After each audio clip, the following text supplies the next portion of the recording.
build my gallows and build them high. Makes a long time climbing before I die. I want the chance.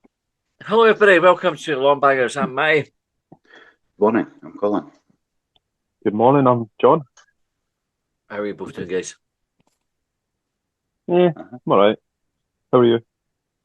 It's the morning after, isn't it? Like, it's one of these ones, and I suppose we'll feel better after we've dissected it. Just before we kind of get into the podcast properly, we just obviously Hibs tweeted out just after the game yesterday about the sad news of a fan passing, so I just want to pass on thoughts and condolences for the podcast to that supporters, friends, and family. It's obviously a tragic thing to happen at the football, so our thoughts go out to them. I just do that before we start talking about what it really is a fairly trivial thing with the football. But that's what we are here to talk about. I think today we've got a big reaction to our request for talking points, and we've got kind of 60 odds that have come in. So I think if we just do a quick sort of summary on our thoughts of the game, and then we'll jump into them, and that should cover most of the topics anyway as we go through. Extra time this week. So one of the things that came through loud and clear was not just on Twitter, on our comments, but also on the message boards and some of the chat around the ground was a bit of a frustration around the manager, and whether he is indeed the right man for the job. So we are going to explore that line of thinking on extra time. And I dare say it'll come out a wee bit as part of our answers to the comments here as well. But we'll talk about that in depth and sort of form a view on it. So, John, come to you first. Your overriding feelings of in summary of the game yesterday. I thought that both teams. I thought it was a game that was contested by two teams that are at the wrong end of the table, based on where they would want to be. I think that Aberdeen scored the goal that Hibs had been trying to score on the counter-attack, and that was about it. Like, I don't think there was much. Like, obviously there was other talking points. There was there was the penalty, there was Martin Boyle's offside goal, that kind of thing. But otherwise, like, I actually thought it was a wee bit of a non-event, and similar to previous Hibs Aberdeen games where it can be decided on by one goal. Mm-hmm. Okay, Colin, how about you? I was disappointed. I thought we were the better team of the two for most of the game until they went to 10 men, and then they became the better team somehow. But I kind of fancied it going into it. I wasn't even that nervous, and then as the game went on, I thought, we'll win this. And then we got the goal, or a goal. Then, like, it got disallowed just a few minutes ago, I think. and then after that, it was just so deflating, eh? It's like the way that the goal was disallowed,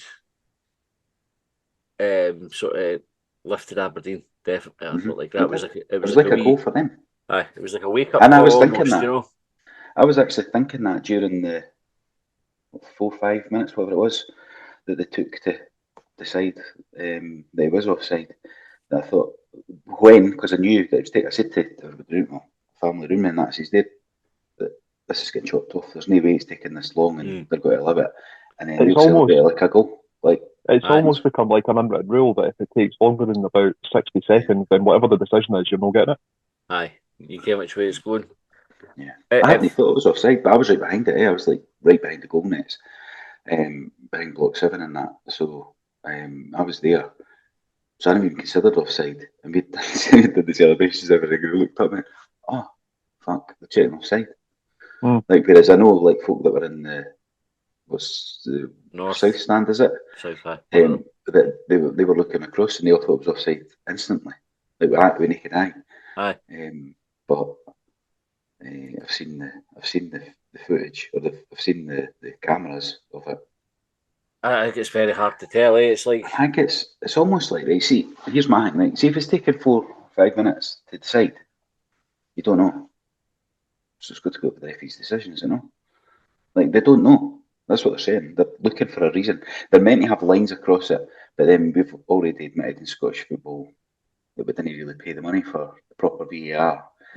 So if you've got a marginal call like that, there's a percentage error in it, because your cameras are the same, the proper full spec, or whatever you want to call it. Yeah. In English Premier League. I didn't realise that we had VAR light.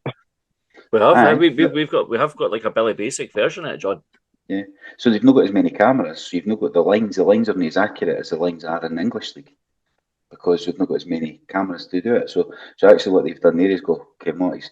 Somebody was saying to me, oh, his hand's offside, his arm's offside. So his hand and his arm can't be offside, No, right? Because you can't score with that. they So were it talking must about be his up to his shoulder. shoulder. And then, so you're going, but then even then you're going, well, it's marginal. You're like, well, it shouldn't be marginal. Offsides are on or off. But Yeah. if we've got cameras that have got a margin of error or a larger margin of error in them than good VAR, then they must have to go. You know what? That's in the margin of error. We'll just have to go with the on-field call. Aye, They're actually almost looking. Just keep searching. Fucking move the line a wee bit more. Ken, that's what's taking 4 minutes. It's fucking nuts. aye. They shouldn't take that. And I know it's because we're on. It sounds like sour grapes because we're on the end there. And I've always been like, well, offsides on or off. Aye, But whether that's you're a if you've ball here got. or a mile, you're off or you're on. Aye. But they don't know. Because otherwise, a line should just get put on that and go, boom, he's offside. It shouldn't take 4 minutes. Aye. It just can't. If otherwise, they're not sure.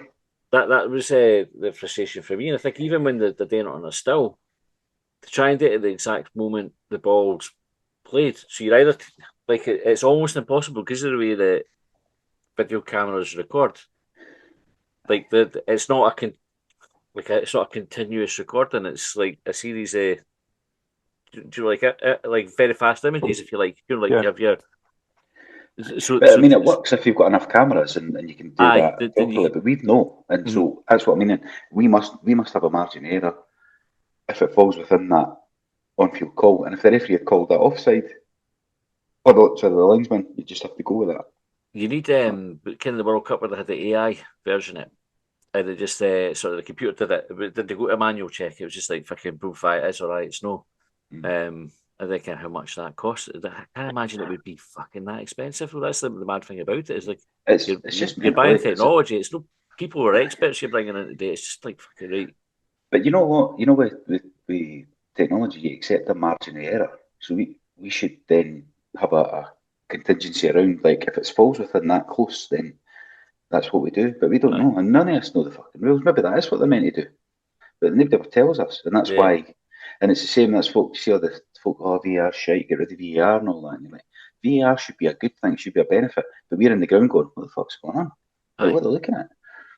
Like, we don't know. They just put words up on the screen because they'll not show it in the replay in case we riot. You know what I mean? It's like, it's fucking nuts. It's the way we handle it. And then you didn't get to hear the referees. You didn't ever get any words out of it. You know, it's like. Aye. Because we'll come on to the penalty one as well, and that's the other one. Eh? It's like, did they even go and check it? We don't fucking know. Well, there's like a sort of continuous check with VAR. Like they're always watching it, and then they decide was there like an obvious error. So for the penalty one, and then this doesn't help as well, right? So you've got Montgomery comes out after the game and said the offside's not clear and obvious. So, but clear and obvious doesn't come into offside in the current rules. So it's like a straw man argument that he's put up there. It's like. You need to ken, like yourself as a manager of a football team, whether that's relevant or no before you start complaining about it. That's like fucking. If I ken as a fucking idiot punter, he should ken. Like these things frustrate me. But they still come out with shit like that match of the day and that. Aye, they do. They do. You know, it's like the education in it. It's that we've never been told like what, like we have been told, right? But it's never been reinforced. Like, so nobody, like, so they went, there's the rules, obvious, clear and obvious. I didn't care if clear and obvious is a fucking thing anymore. It definitely isn't for offside. No, for offside, it's a check and decide is it or it's no. It's why they go to his toenails offside or whatever. You know how that's only if you've got the proper thing. We're in the grey area here because we're going well. But black and white, actually. But the penalty check would be a clear. That is when clear and obvious would come into it. So has the referee made a clear and obvious error? And I think, well, we'll come on to it because there's one replay of that penalty for behind Venti, and in my opinion, it's never a penalty. When you watch that, you go, fuck, the referee's no made a mistake. The other angles, you look at it and go, fuck, that's definitely a penalty. But that one, you're like, if it's wrong, it's no clear and obvious that it's wrong, and VAR's probably right not to get involved there. As frustrating as that is, I didn't really want to. But you don't know. Like, they could have said penalty incident checked. Could you stick up on the screen? Aye. That's all it takes is a communication bit. Right. Let's just get right into the talking points because there's, like I say, there's 60 odds. So in order for us to get through them all, and we'll still be here longer than it takes to do offside VAR review. We better get cracking. Right, so the first one relates to the penalties. Jeff Ashton's his penalty Stonewater, I think Duke last season at the Sheep Pen. So there were similarities to that one. I think that was probably our biggest grievance with it, wasn't it? Like the fact that against the same team at their stadium, we give away. But I don't know what the argument there is. Like, I think our argument at the time was that isn't a penalty. Aye. Which kind of then go, how do we then now say, so do we go do the two wrongs make a right route? Like, I'm not sure. Because do you carry on being consistently wrong? Aye, and surely you shouldn't do that. John, what were your thoughts on the penalty, having had the chance to, I presume, or in fact, not to presume, did you get the chance to see it at all? Yeah, no, I've been watching it a number of times this morning, and I tried to find the Duke penalty for comparison because I couldn't remember it, and I think I'm more of the same opinion that Colin was saying about two wrongs no making a right. I didn't think that Duke's was a penalty last year, and I don't think that Bente's was a penalty either. I think I think the goalkeeper loses control of the ball and then he's scrambling over to try and get it, and I think he gets his hands there to get a block on it before he makes any sort of contact with Bente. But I think, like, I get the whole consistency argument, but do we want to be consistently bad? Do we want to be consistently good? Like, it's. I didn't think. Do you know what though? This comes into communication as well, though, because see if they come out and said last year, we made a gun of that, and that wasn't a penalty. Yeah. Or they've went, well, whereas we're saying, well, is that the benchmark? Because if that's the benchmark, it's the same. Yeah, but we don't know because nobody's told us. But I think this is the problem that we have, like in Scottish football. Like, so it's either the communication why it wasn't given or the communication why it was given. Like we're like again, like to coin a phrase that Matty used earlier, like the sort of idiot punters. Like I was going to suggest that at the start of every game, like the VAR rules, like when it can get involved, should be like put on screens around the ground. Like remember when they introduced that? That's one of the things that they did. Like it gave like clear instructions about when it was going to get included. And the same with the referees. Like explain the content. Like you don't have to explain every decision. Like explain the contentious game-changing decisions, or the game influencing decisions. That would be helpful. And there should be nothing to hide as well. Like if your starting point is the referees the match with honesty and integrity and calls it as they see it, right? Then there shouldn't be any fear in saying we've looked at that and I didn't think there's a foul there, right? And you go right, and you might not agree with it, but you can at least the thinking. But you know what? You come into the argument though. Sorry, but in there. You get that fucking idiot on the telly on a Monday. I don't know if he still does it. The boy used to be the referee in England. Dermot Gallagher. He basically just he could have the same decision 2 weeks in a row, and the referee could have done the opposite. And he got it right that week, and he got it right that week, and you go, well, he's done the opposite to what he done last week. But he'll just back whatever the referee done. So the referees aren't honest in that assessment. They'll just defend each other. But that might be because of the reaction they get when they go, we got that wrong. If they're doing it live, I mean, this is the thing. Like if you're explaining, right, you hear the VAR conversation, you say, right, look at that. It's the keeper's moved his hands away, and Vente's gone over the goalie.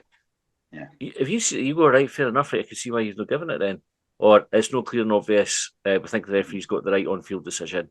We're not checking it. Right, you can then. But to just not say anything and leave everybody in the dark with it, it's just frustrating.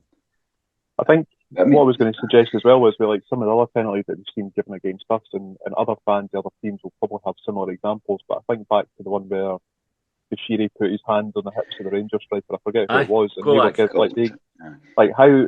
But then you see other instances where there's greater contact in the box where penalties aren't given. It's like, and that is the part that needs to be explained by referees, in my opinion. Like, help us understand the rules. So, like you say, we might not agree with it, but we can understand your application of the rules as you saw it at the time.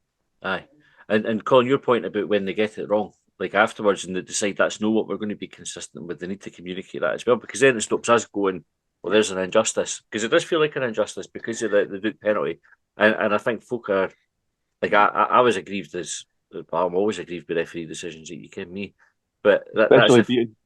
Especially beaten. But these are the ones that you hang on to. You go, well, it wasn't fair that we got a penalty against us against Aberdeen, and then the same things happened to us here, and they've ignored it. Aye. If they'd come out and said, "We did get it wrong," then you can. right, well, they've said it's not a penalty. We've got to suck it up because they're not going back to change that decision.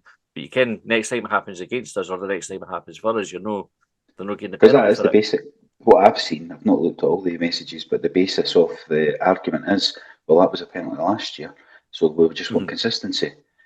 But it's consistently wrong. But is it wrong or is it right? What one's wrong? Aye. Because one of them's wrong. Because Yeah. it's the same fucking thing. One of them is wrong. Which one? Right, Kaiser Soze says we need better players, guff class. Do we need better players? Colin. Yeah. Aye. John? We definitely do. That I think we need better players, and I think we need more players. I think we might come on to it with one of the other talking points, but what I saw yesterday when we started making subs was that it was very samey, it was very one-dimensional. There wasn't any real, there was change in personnel, but there wasn't any real sort of change. You never thought that the players that were coming on were going to make a positive change to the game. Especially because at that point we were on, I think when the bulk of the subs were made, we were chasing a goal. And then, and this isn't a criticism of the players that were brought on, but I think when I looked at the starting lineup and the players that were on the bench, in fact, I've got it here in front of me. On the bench was Wallacott, Hanlon, Stevenson, Doidge, Delferrier, Campbell, Molotnikov, Whitaker, Landers. And I'm looking at that and I'm thinking, Doidge might get you a goal, but the others, you're not bringing Hanlon, Stevenson, Delferrier, for example, on to try and get a goal. But I think one of the problems with that is that the bulk of our sort of attacking players, if you like, were already on the pitch. Yeah. So you had Boyle, Yuan, Bente, and Jair. But if that's kind of like, I'm reluctant to say it, but that's like plan A. Like you're going to win the game with them. But that's where my point of we need better and more players. Like you need similar quality to them on the bench to try and come on to make a change. Like you need a Yuan or a Boyle or a Bente Mark II. Instead, we've got nothing. Yeah. Do you know what? Really? When you read that team out there, so you normally ask what we thought of the team and stuff. Right? At the team, I thought, oh, that's okay. But then I seen the bench and I thought, fuck me, like there's nothing there because Lafondre wasn't available, obviously, and not sure who else was missing. Jago missing as well. Jago, of course, right. But then when you read out that bench there, John, right, all I could think is like back to Lee Johnson's 4-8-8-4, and you basically got the fours covered, right? The 16-year-olds and the fucking 35-year-olds, and there's nothing in between. Aye. It's like you've got all the youngsters, not the old boys, and there's no actual players that are up to like Josh Campbell. Probably is the only one that you would put in that. I was going to say experienced first team player. He probably is an experienced first team player now, but he's I don't know. He's getting there. Other than that, it's just youngsters and old boys. I think the thing with Campbell, I think it's evident that the manager doesn't fancy him, so he's on the bench like necessity because there's nobody else. Interesting yesterday starting. Like I say, interesting. I'm saying it's interesting. Interested me, but other folk might think this is a fucking really boring point. The starting lineup only Joe Newell wasn't signed by Johnson. Everybody talks about conceded losers and can these players have got X number of managers sacked, etc. No, these ones. This was like a whole new batch. Like say other than Newell, you can make an argument for Boyle, but Johnson re-signed Boyle. Like Boyle was away for the club and came back. So for the starting 11, it wasn't. Can you kind of go pinning it on Hanlon Stevenson or players that have been around and seen off loads of managers? This was a team signed pretty much over the last season and a bit. It's interesting. That is interesting. I didn't been down and read all that. Well done. And I meant to apologise earlier on. I described our VAR as Billy Basic, and I just thought there might be something called Billy Basic, and I might. No offence, man. What team Jake supports? If you're listening, Billy, I didn't mean any offence by that. What difference or impact do you think that makes, Matty, about the number of the players on the team that weren't signed by previous managers? I think where it plays a part is on the perception of, because so I described it in our WhatsApp group yesterday as how very fucking Hibs for what happened, right? And it just felt like a very Hibs result yesterday. Like we've got the game, we're in the ascendancy, we're playing well. They go down to 10 men. You've got fucking everything's stacked in our favour at that point, and yet we find a new fucking and ridiculous way to lose the fucking game, right? And another Hampden disappointment. I was like, oh, how very Hibs.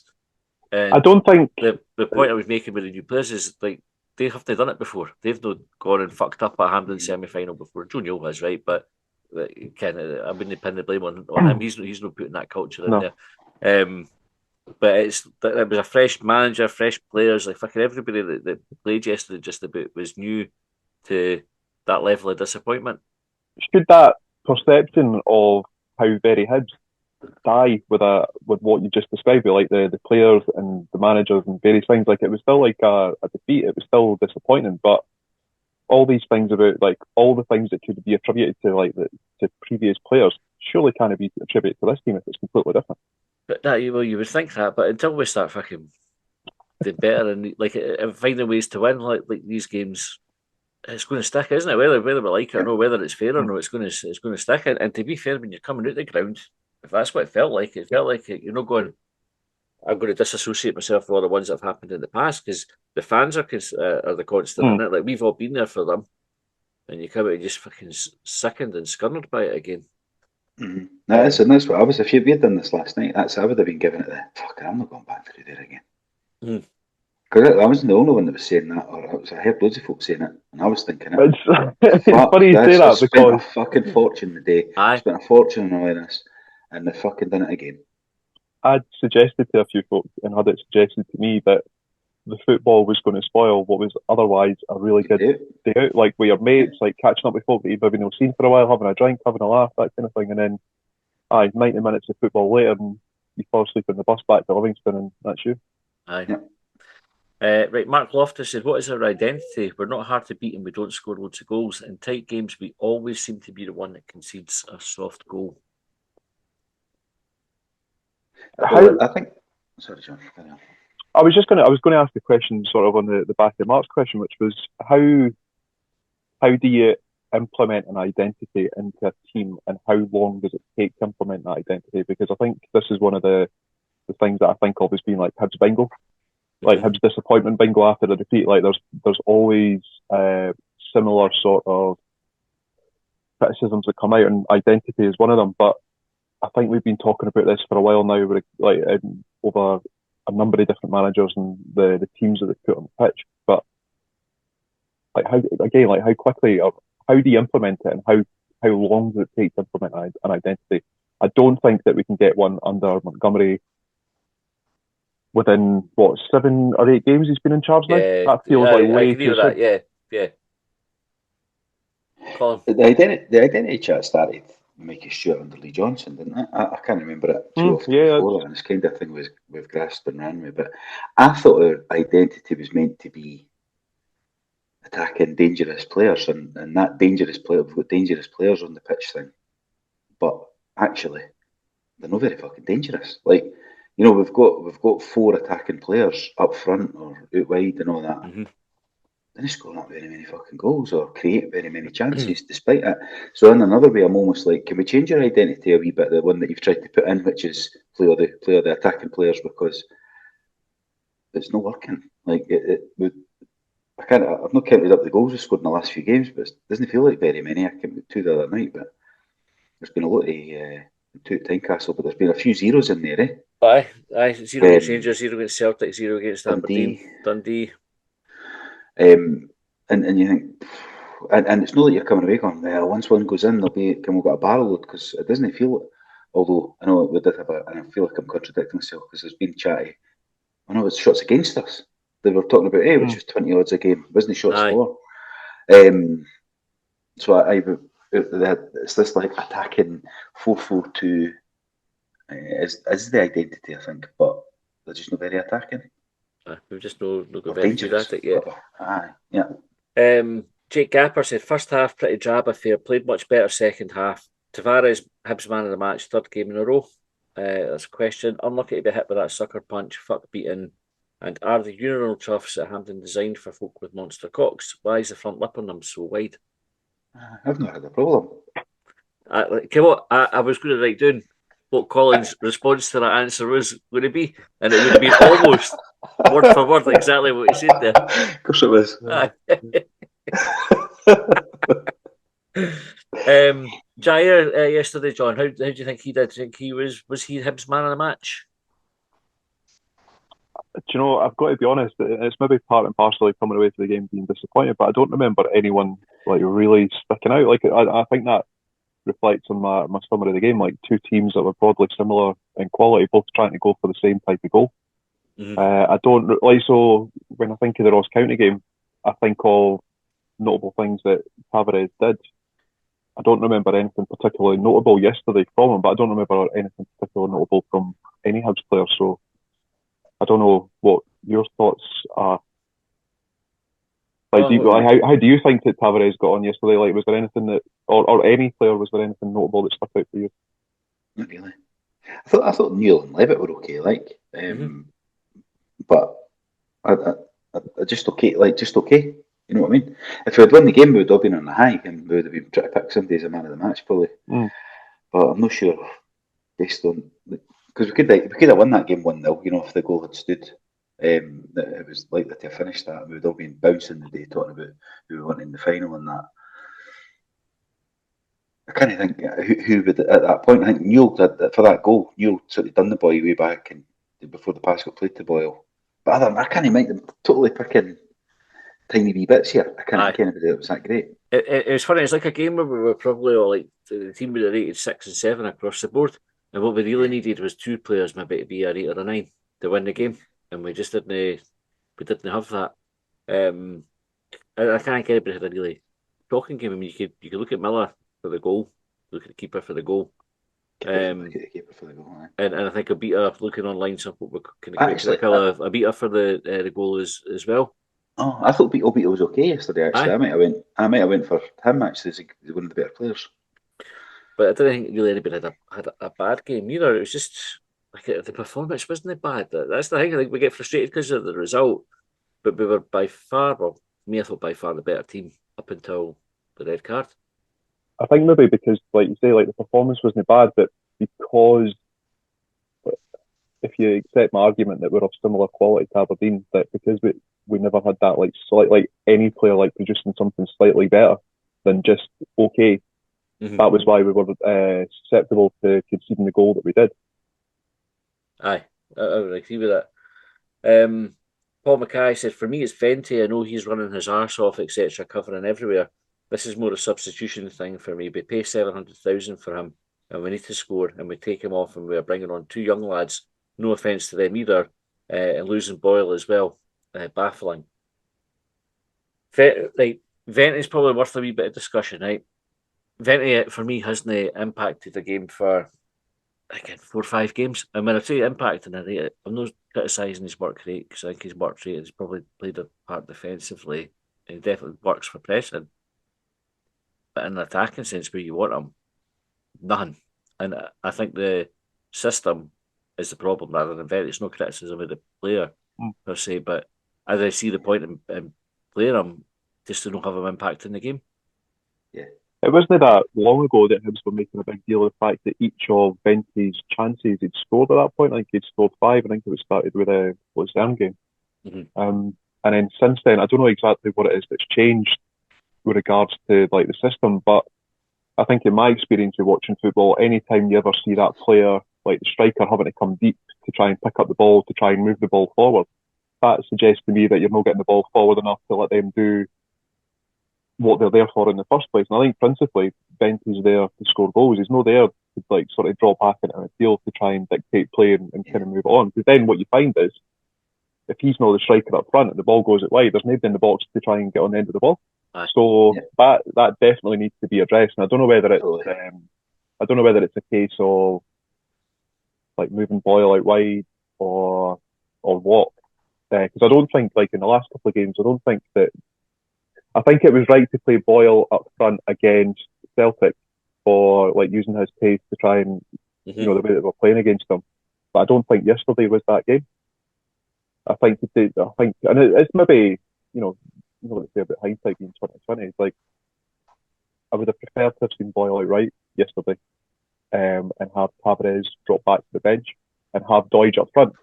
Mm-hmm. That might have created a difference because then you've got two different options up front there rather than Boyle buzzing about trying to get on the end of stuff and Bentley dropping deep to try and pick up the ball.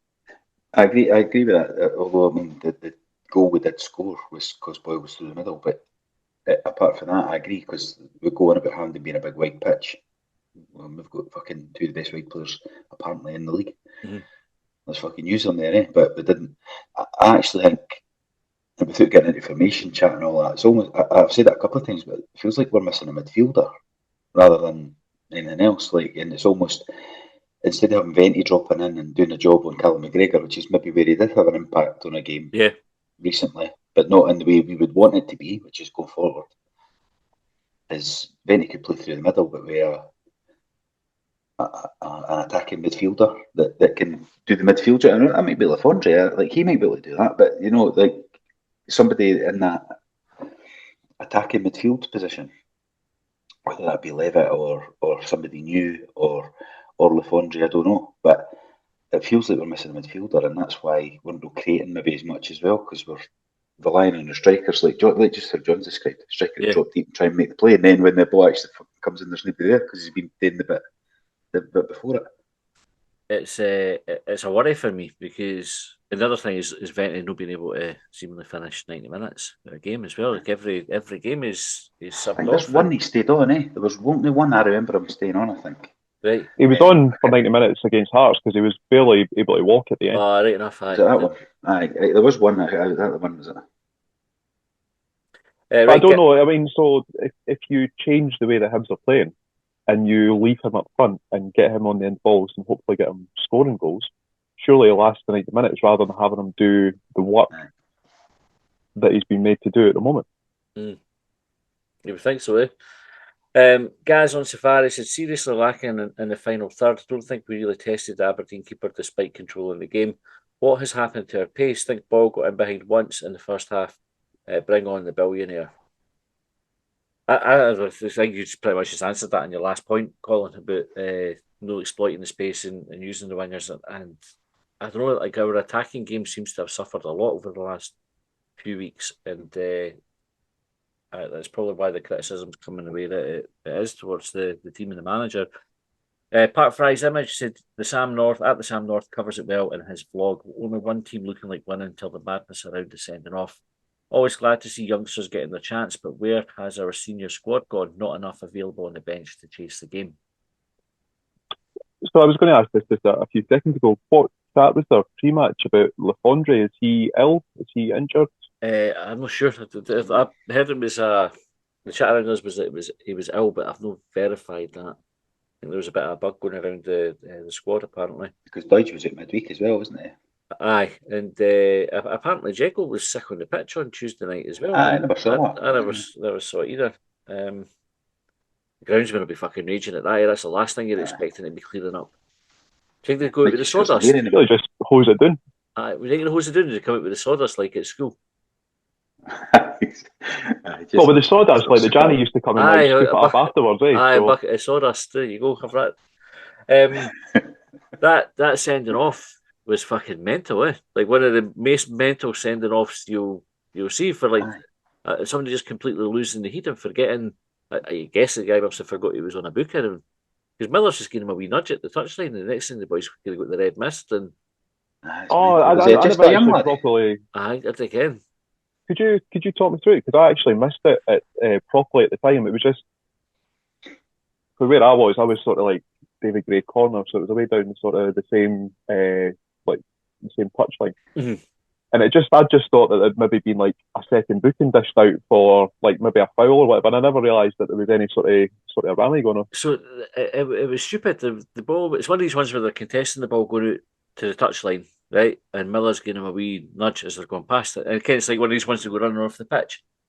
And the boys just turned around and went, well, I'm not fucking having that. And he's run onto the pitch and just fucking two-handed shove to Miller. And I was like, we're right in front of the referee, and the ball ain't even near them. It was just, you saw it coming. I watched him, and this boy's lost the heat. Yeah. And then, obviously, the refs just come over. It's the easiest, like, it's a clear booking. He's got no choice. He's going to have to send them off and, level the game up at that point. I did see a comment that was quite funny, despite everything that happened yesterday. But it was nice of beating to send one of their players off to make it 11 versus 11. Aye, like 11v11. I think that was Jay Caldwell Anderson maybe tweeted that one. Might be, they'll come to it, but anyway, for all the good it did.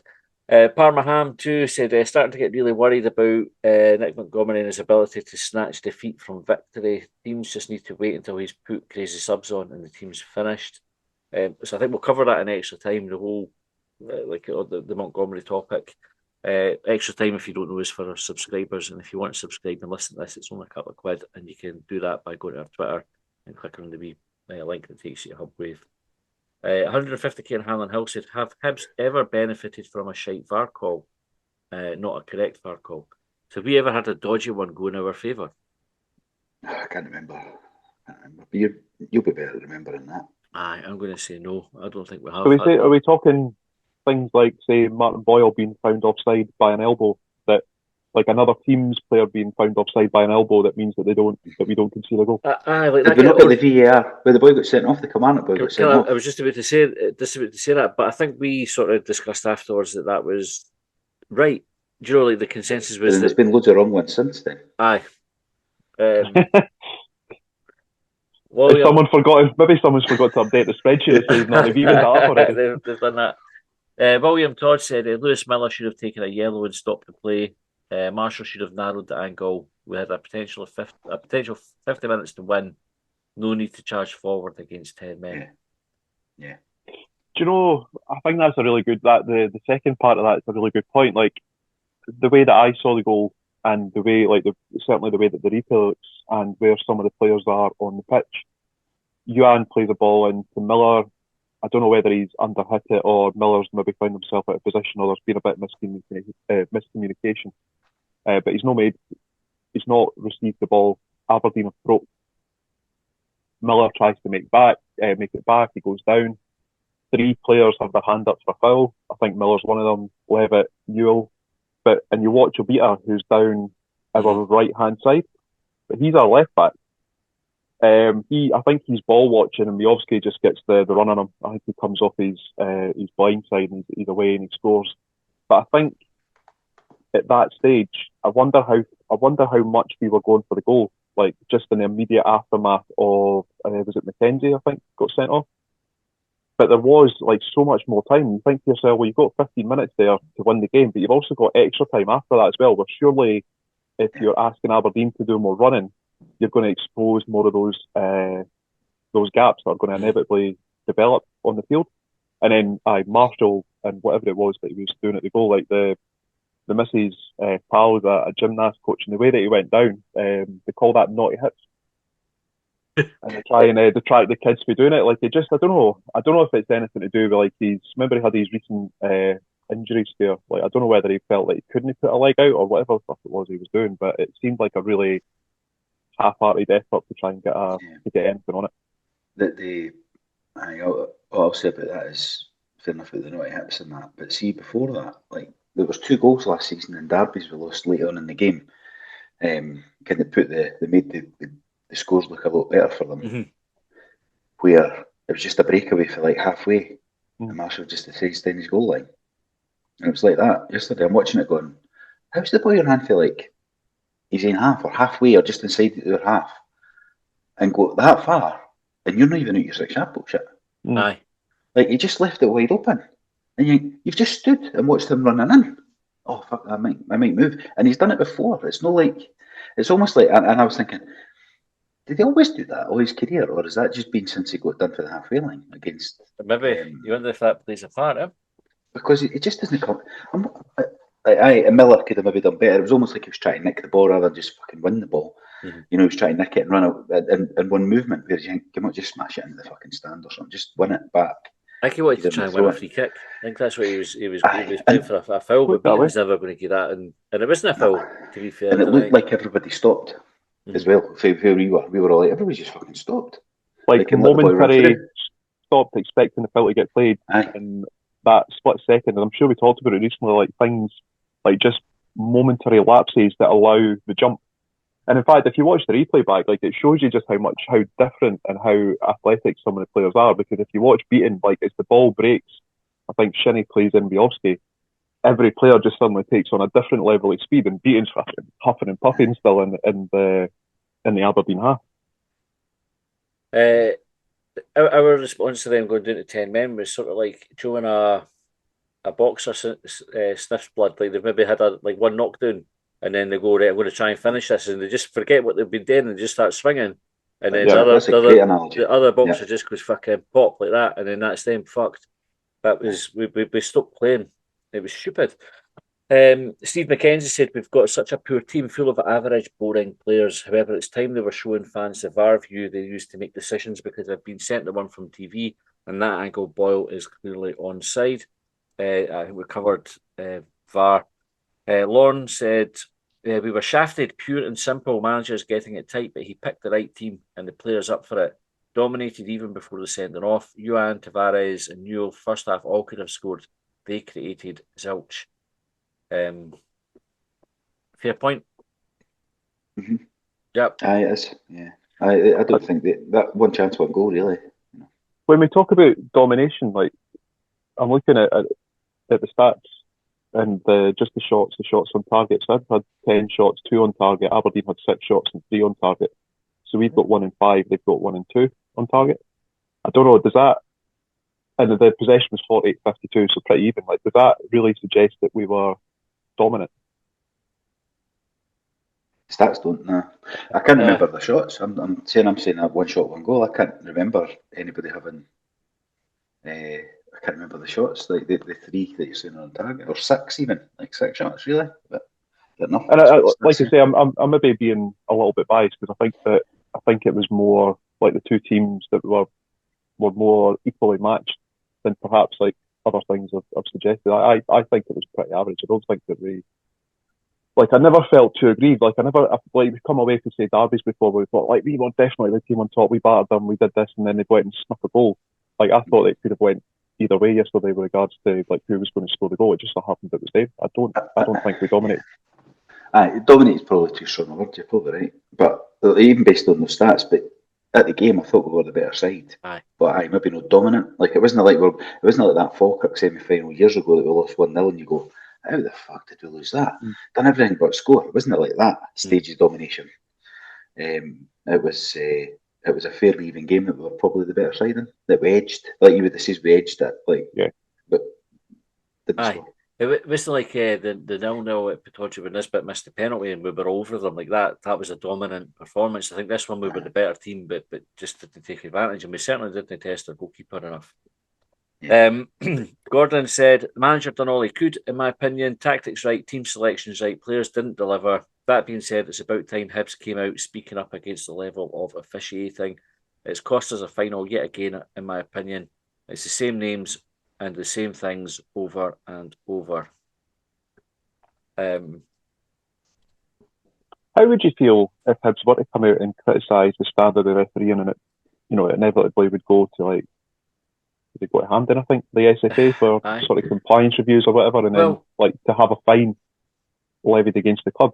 Montgomery did criticise the decisions after the game. He criticised the referee after the Rangers game for no sending off their manager.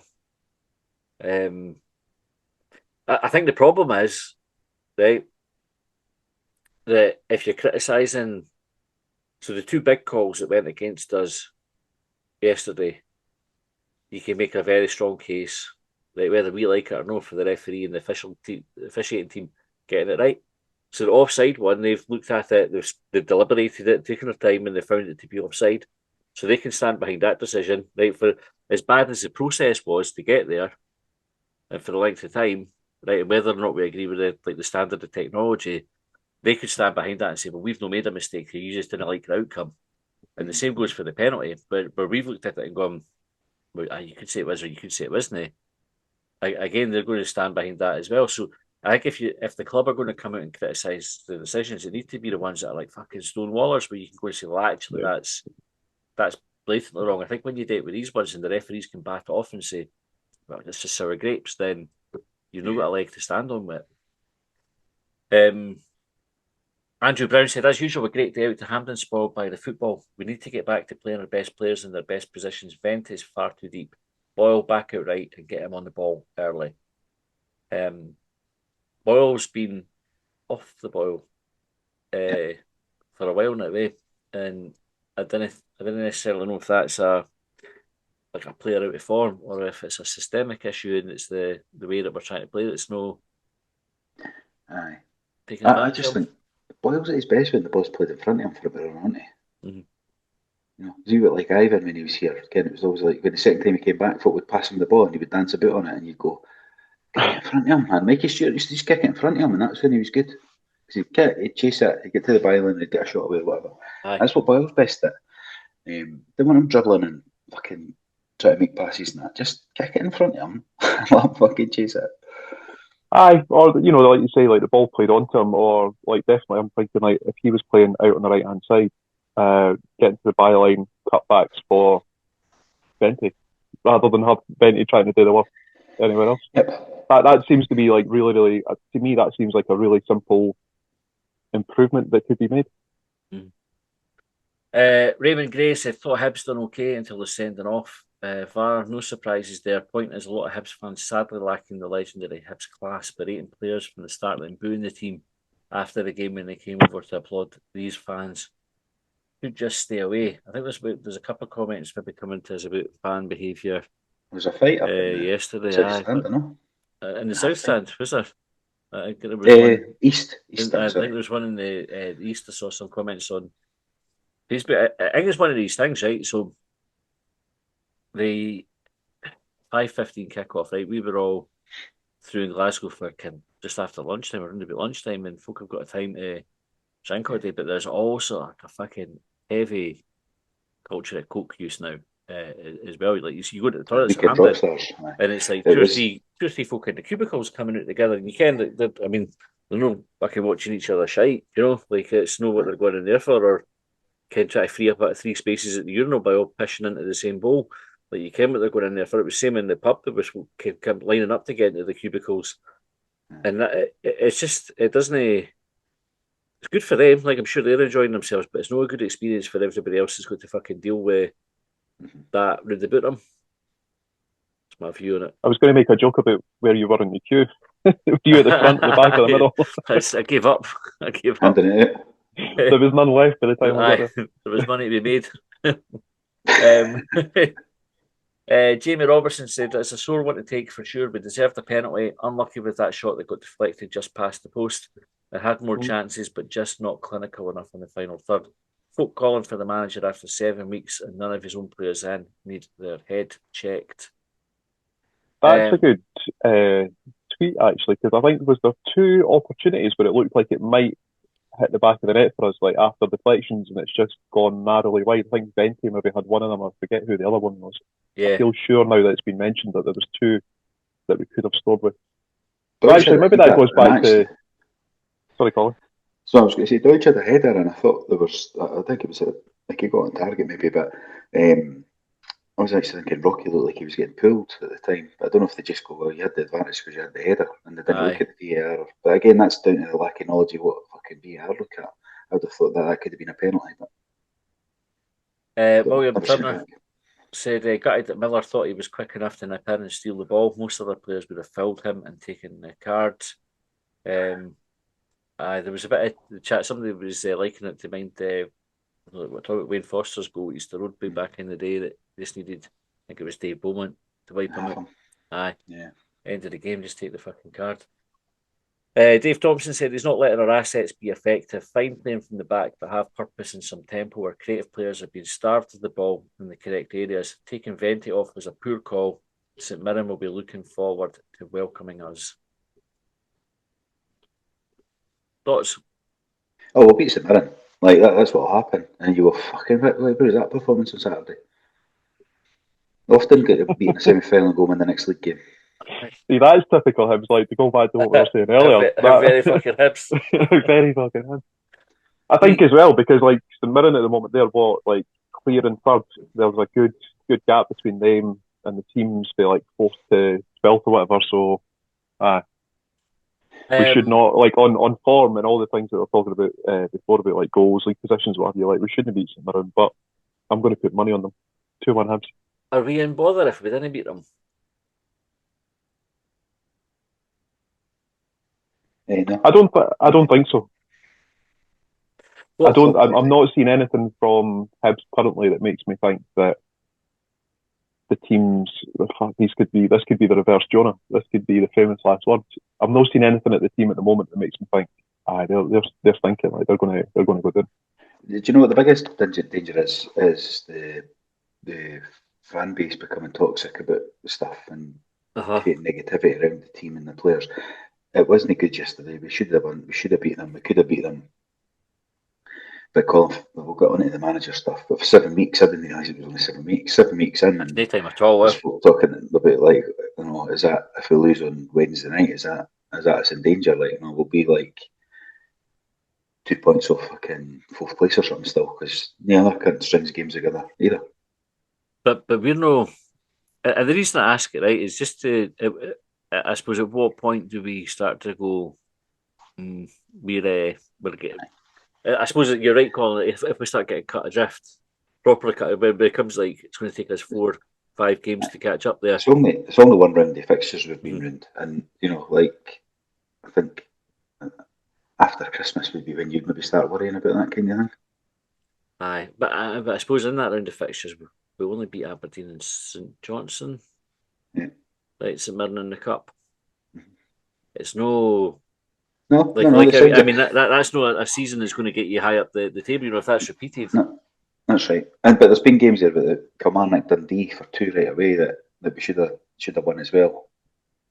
Draws with Hearts and Celtic, which is a decent, really normal terms. If we'd won the other games, you'd be saying they're good results. I can't think of the other ones, but that we've lost, or drew. But the Kilmarnock and Dundee ones jump out to me as 4 points chucked away. Aye, right, I mean, we're not losing loads of games. I suppose that's like the good thing, but you're almost better like kind of losing a couple and then winning a couple, and rather than points, yeah. Aye, rather than just drawing them. JK 1976 said the squad is so poor, dreadful bench with not one game changer on there. Injuries mounting, it's going to be a struggle till January, and Monty is going to come under pressure if he doesn't find wins soon.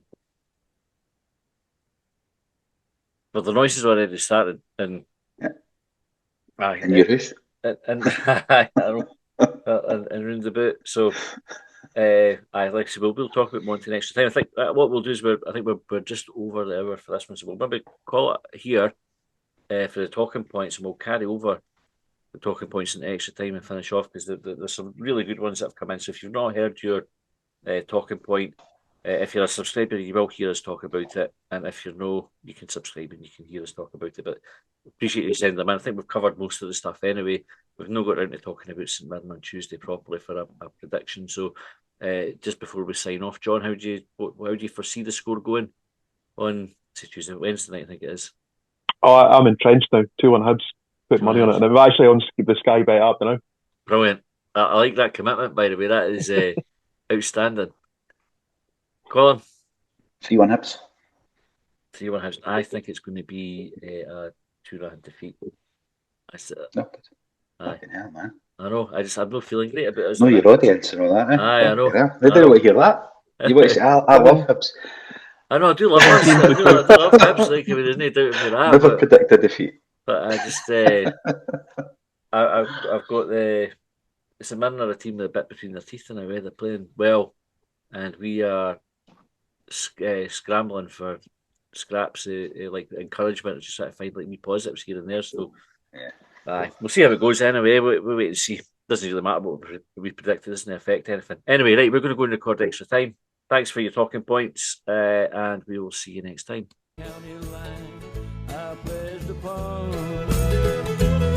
Well, they trailed me down when I broke free. I drank all the whiskey in Tennessee. I don't